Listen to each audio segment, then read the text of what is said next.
दोस्तों, आज हम आपको एक ऐसा वाकया बताने जा रहे हैं जिसे सुनकर आप भी दहशतजदा रह जाएंगे। आपको यकीन नहीं आएगा कि इस दुनिया में ऐसा भी हो सकता है।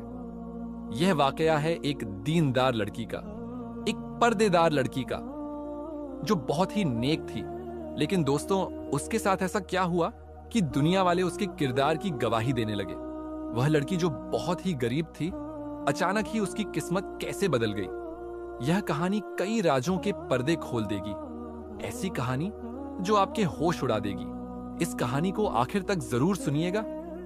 दुआ अपने घर में परेशान बैठी थी। 3 दिन पहले ही उसके पिता की मौत हुई थी। एक बीमारी की वजह से उसका पिता इस दुनिया को छोड़कर चला गया था। दुआ के घर के हालात अच्छे नहीं थे। उसकी मां रो रही थी। वह इस बात पर परेशान थी कि अब घर कैसे चलेगा। घर का कमाने वाला तो इस दुनिया से चला गया है, लेकिन वह 5 बच्चे इस दुनिया में छोड़कर चला गया, वह भी किस आसरे पर। दुआ अपने भाई बहनों में सबसे बड़ी थी। वह अपनी मां को तसल्ली दे रही थी कि खुदा ने कोई ना कोई बंदोबस्त कर रखा होगा उनका घर चलाने के लिए। दुआ एक पर्देदार लड़की थी। वह हर वक्त हिजाब करके रहती थी। उसका पिता भी एक मस्जिद का इमाम था।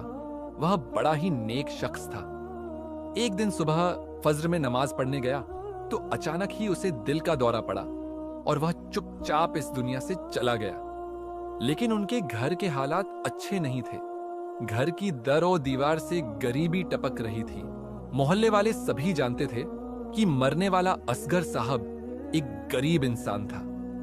अब उसके पीछे उसके 5 बच्चों का क्या होगा, सभी इस बात से नजरें चुरा रहे थे।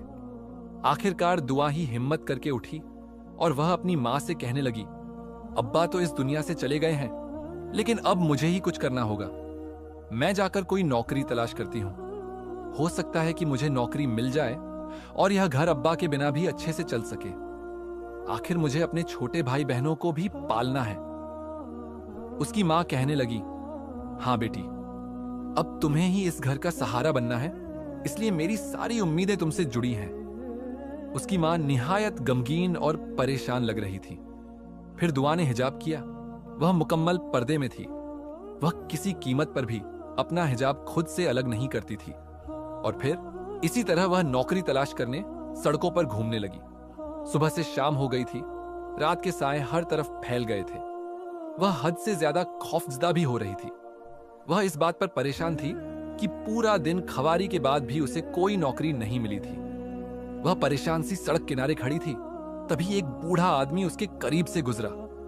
वह सुबह से भूखी प्यासी सड़कों